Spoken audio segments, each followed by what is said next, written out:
If you can avoid just 5 simple traps, your 40s won't be the decade where your money dies. It'll be the one where you finally start building wealth that lasts generations. Here's the truth. You earn money. That money should be invested into assets, and those assets create financial freedom. But most people in their 40s, they don't build wealth, they waste money. Worse, their money habits are keeping them poor while they think they're doing fine. In this video, I'm breaking down the 5 biggest wealth killers destroying your personal finance. And if you care about how to get rich, how to build wealth, or just how to stop staying broke, you can't miss this. 1. Your car companion or a financial bloodsucker. I used to think my first car had to be impressive. A brand new, shiny vehicle with a luxury logo at the front. I wanted people to look at me as I stepped out of the car and think, this guy must be successful. But the truth is, I drove straight into the first financial trap of my life, with a naive smile on my face. Let's face it, in the US, a new car can cost you an average of $735 per month.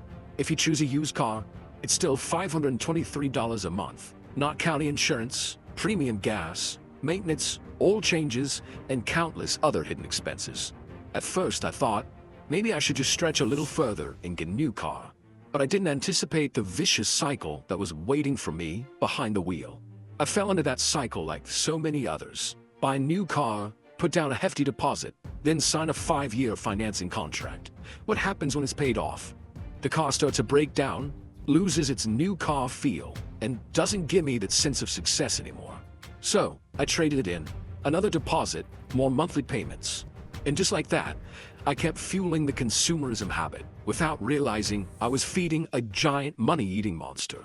Year after year, the money I poured into cars grew. Not because I needed a new one, but because I wanted to show off. Millions of people are stuck just like I was, trapped in a system designed to make you spend according to your income, rather than invest for the future. A living example is Shaquille O'Neal, the former NBA star who burned through nearly $1 million on his first paycheck, buying 2 luxury cars. He had to relearn personal finance from scratch. But there's another option, simple yet powerful, that I wish I'd understood sooner. Imagine that at 45, you have $8,000. Instead of using it as a down payment on a new BMW, you buy an older car, in good condition, not flashy. Then, you invest that $8,000 into the S&P 500, an index fund tracking the general US market. You don't touch it, you don't withdraw from it, and you let it sit for decades, until you're 67. Do you know what happens?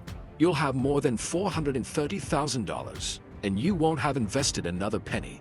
This isn't a fantasy. It's the power of compound interest, the very thing that helped great investors like Warren Buffett build financial empires.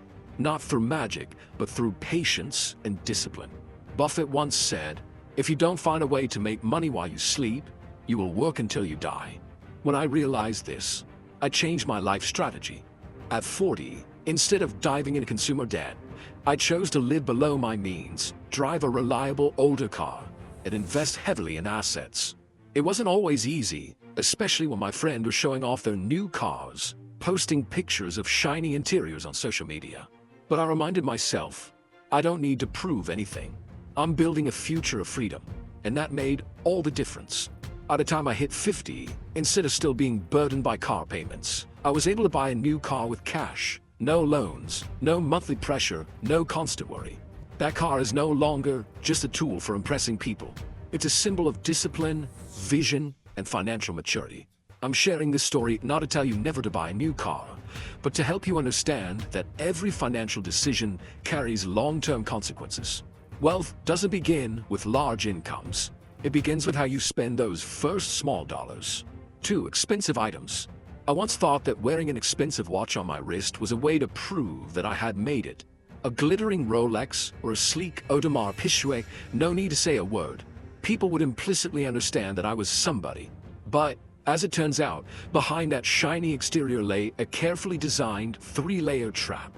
Not to make you wealthy, but to drain the pockets of those desperately trying to prove their success. The problem doesn't lie in the watch itself, but in the way the system exploits the desire to show off in order to profit. The first layer of profit, the direct markup from selling the product. A watch that could be produced for a few $100s is listed on the market at tens of times that price. Why? Because it's not just a timepiece, it's a status symbol. And that label is what makes people willing to pay. The second layer is the truly concerning part. The profit made from people who actually can't afford to pay. Young people like me, who've only been working for a few years and have unstable incomes, but are driven by the need to look successful. So, they swipe their cards, or worse, take out high-interest loans, just to own a watch that will make others glance in their direction. And the final layer of profit comes from the interest on the loans themselves. The financial companies behind these installment programs always know how to make everything sound appealing.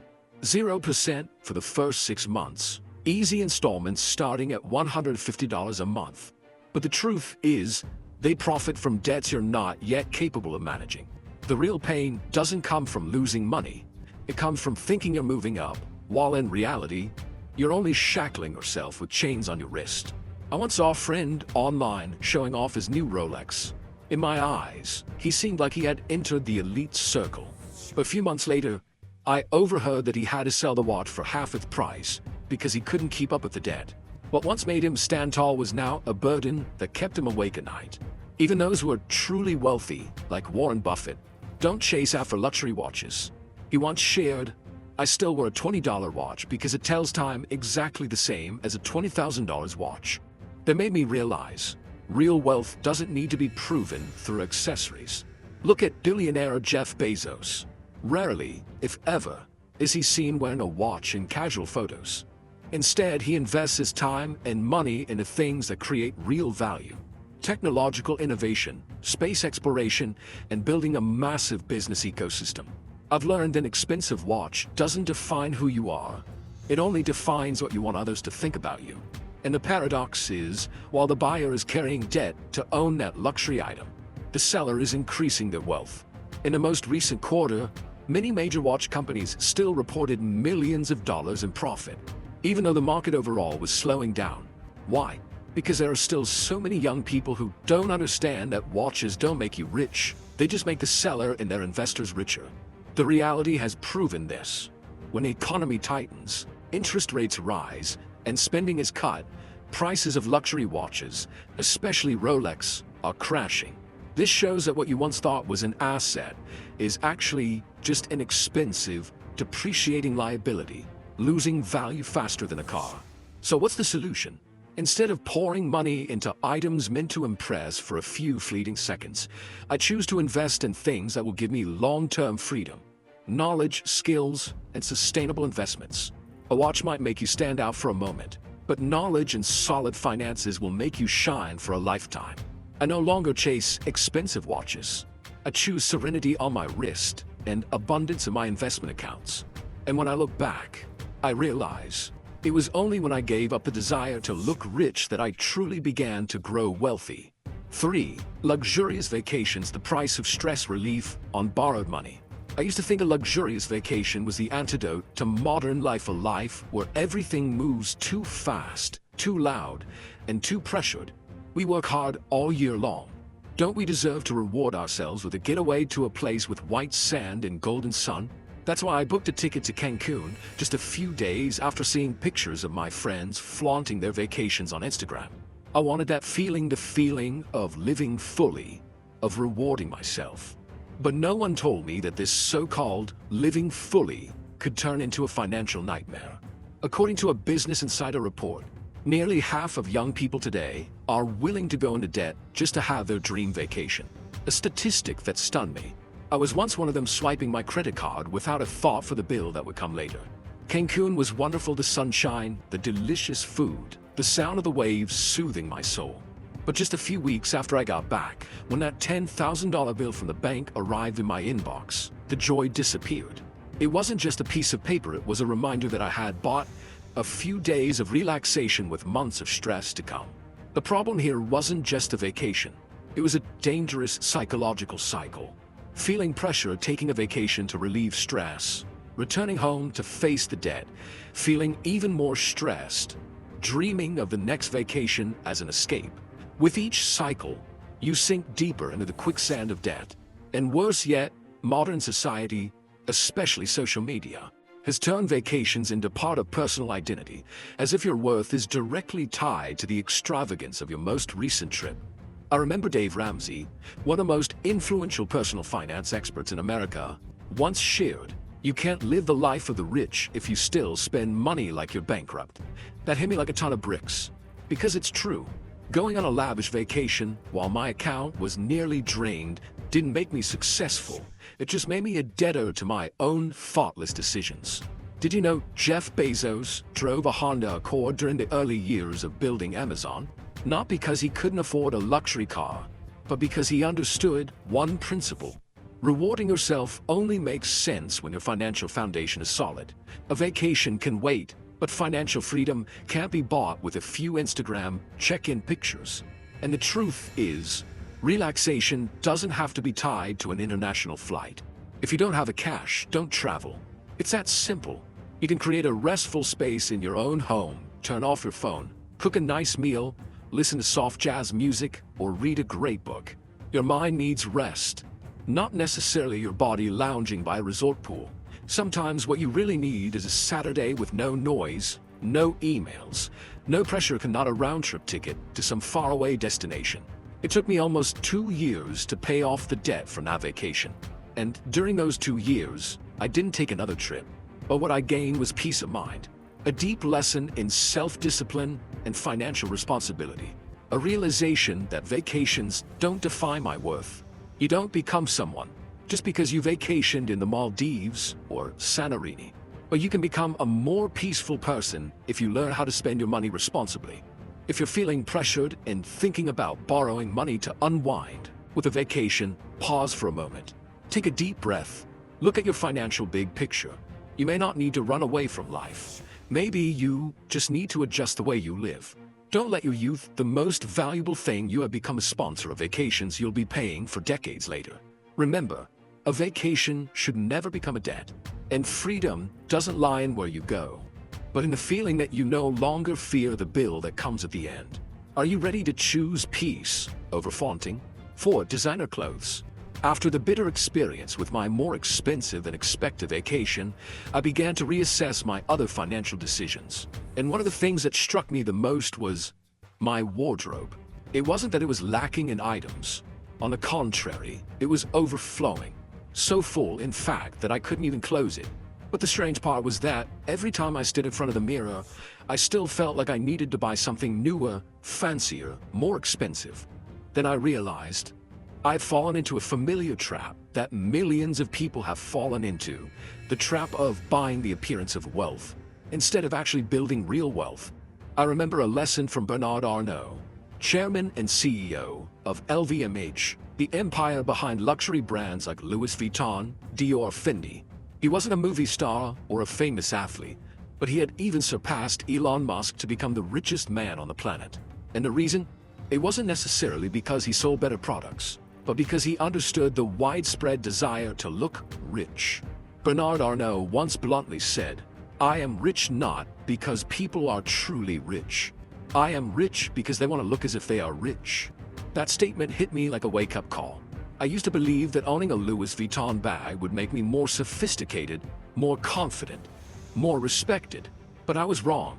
Let's look back to 2020 during the COVID pandemic, when the world was reeling from the economic impact and the US government was issuing emergency stimulus checks. And what happened? Long lines of people stood in front of Louis Vuitton stores, waiting in the blinding sun to spend their relief money on a wallet or handbag, not to invest, not to save, not to survive, but to prove they were still okay by their outward appearance. That story reminds me of something Morgan Housel, author of The Psychology of Money, once said, "Spending to impress is the poorest form of wealth. We don't buy luxury goods because we need them. We buy them because we want others to think we are valuable." But in reality, every time we swipe a card for a luxury item, we are making someone else richer. People like Bernard Arnault, corporations that sell dreams through logos. Look at the truly wealthy. Bill Gates, Warren Buffett, Mark Zuckerberg. You'll find they often wear simple t-shirts, drive regular cars, and live in homes that aren't overly extravagant. For them, wealth isn't found in the jacket or the watch. It's in assets that generate income, in freedom of time, and in the ability to avoid doing things they hate just for money. I once spent nearly $1,500 on a pair of Italian leather shoes, hoping it would help me step into bigger rooms. But then I realized those shoes didn't open any doors. What truly opened doors was my confidence, my skills, and my mindset. Steve Jobs wore the same black turtleneck for decades, not because he couldn't afford a shop, but because he chose to simplify his choices in order to maximize his thinking. We live in an era where people judge each other by logos. But precisely because of that, those who choose to swim against the current will be the truly free ones. They don't chase trends, they don't spend money to buy temporary confidence. Instead, they use their money to build a foundation for the future. If you're standing at a crossroads, deciding whether to buy a $500 shirt with a prominent logo or invest that money in a skill-building course, a mindset-shifting book, or simply saving for emergency fund, I hope you choose the second option. Because that expensive shirt may make others see you differently for 5 minutes. But knowledge, skills, and financial stability will make you see yourself differently for a lifetime. Don't become the smartest consumer in the store, but the one who's bankrupt in real life. Spend money the way someone truly wealthy would. Sometimes that means not spending anything at all. In the end, I learned something that seems simple, but takes many mistakes to fully absorb. You don't have to prove your worth by the clothes you wear. You are valuable because you're working every day to become a better version of yourself. And you know what? That's worth more than any handbag. 5. Poorly planned family finances when responsibility outweighs fleeting emotions. I once believed that love was enough to provide all the answers. That as long as two people loved each other and built a home together, everything would fall into place. But reality taught me a harsh lesson: love may spark the warmth in a home, but it's financial planning that keeps that flame burning. After abandoning the pursuit of designer goods, which I once thought was a symbol of status, I began to take a closer look at other major decisions in my life. And nothing is more monumental than having children. It sounds simple, even sacred. But do you know, behind every child's birth is a heavy, long-term financial commitment that not everyone is prepared for. The actual numbers were staggering. In the US, raising a child costs on average between $15,000 and $17,000 per year, and that's just the average. If you live in large cities like New York, San Francisco, or Los Angeles, that cost can skyrocket, forcing you to sacrifice your personal dreams just to make ends meet. I'm not saying that becoming a parent is wrong. On the contrary, I believe it's one of the most sacred and proud roles a person can have. But sacredness alone is not enough. It requires preparation, especially financial preparation. Because raising a child is not just about buying milk and diapers, it's a long list of expenses. Routine doctor visits, medications, baby supplies, daycare, school tuition, books, extracurricular activities, and even a nanny if you're working full-time. And that list only grows as the years pass.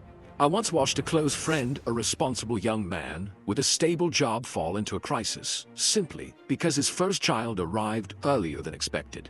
He had to put his graduate program on hold, abandon his entrepreneurial dreams, and turn down a job opportunity in another state simply because he couldn't leave his wife and child during the early days.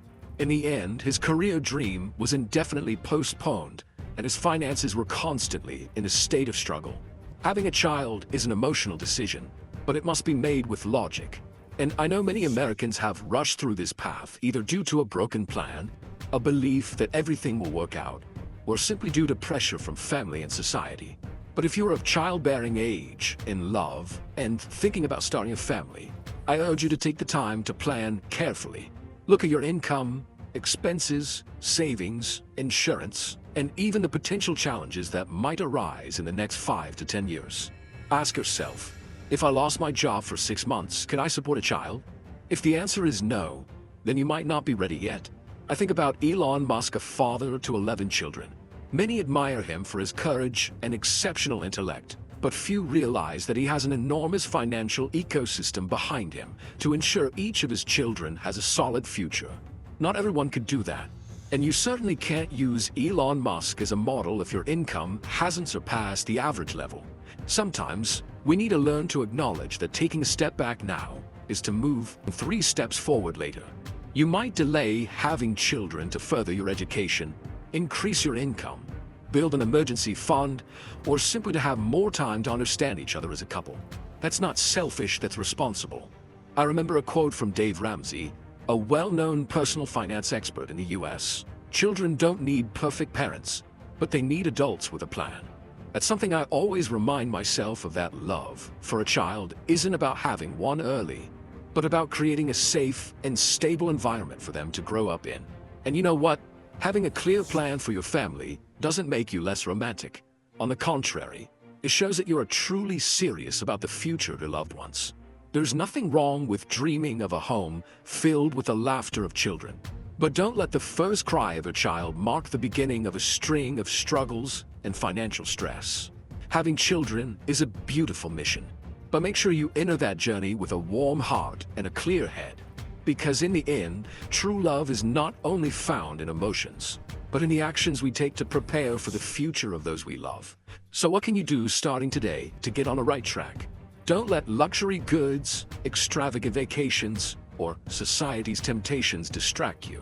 Remember, you can spend on those flashy items at another time when you've built a solid financial foundation.